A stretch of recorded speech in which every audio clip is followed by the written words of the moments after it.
Spending 12 months living and working in Antarctica would hold little appeal for many of us, but that's exactly what one young Victorian woman's about to do. Also, some firelighters, because it could get a bit chilly in the old igloo.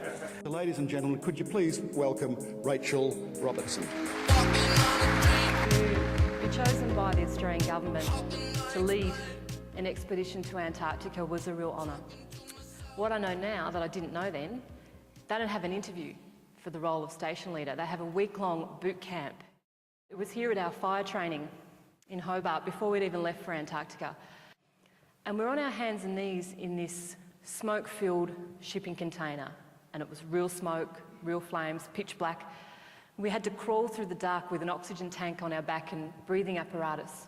And I honestly just wanted to get up and run away right there and then. But then I realised, I was the leader of the expedition. And I couldn't ask these 17 men and women to trust me with their lives in Antarctica if I fell at the first hurdle in Hobart.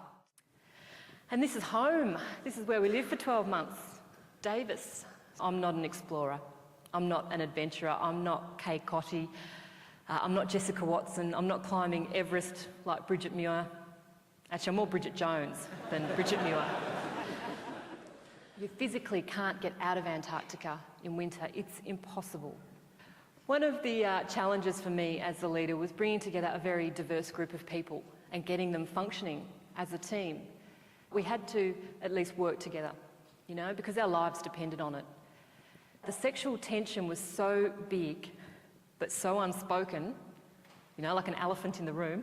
This is our bachelors and spinsters ball. From May till August, we can't go outside. It's pitch black. So there's nothing going on outside, so the focus becomes in here, on us. So if we don't have something to look forward to in the next week or two, we start picking on each other. I've noticed there's a few women here this morning, so I'm going to point out for the ladies in particular. That's me in the green satin dress. That is not my green satin dress. I found it in a dress-up box down there.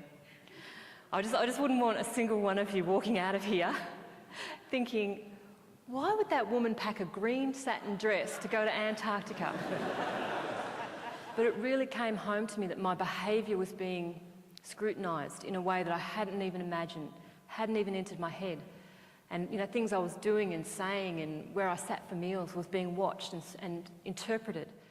We had a plane crash in December, and a bolt sheared off the nose landing gear of the Casa 212 and stranded 4 of my people 500 kilometres away on a glacier. Whatever that tough time is, or that challenging time is, the rules are exactly the same for the leader, because I knew that people were watching me. I knew my community were watching me to see whether they should be worried or anxious. Were there times where you wanted to go home? Oh, yeah, absolutely. I'm sure there were times we all wanted to go home. But one of the ways that I built up my own resilience was to focus on the things I had rather than the things I'd given up. Yeah, but the women of Antarctica have a saying that the odds are good, but the goods are odd. So I will leave you on that note. Thank you very much for having me, and please enjoy the rest of your conference. Thank you.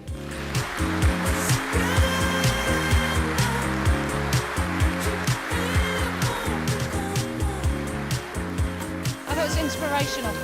It was fantastic. We really enjoyed it. Very inspirational.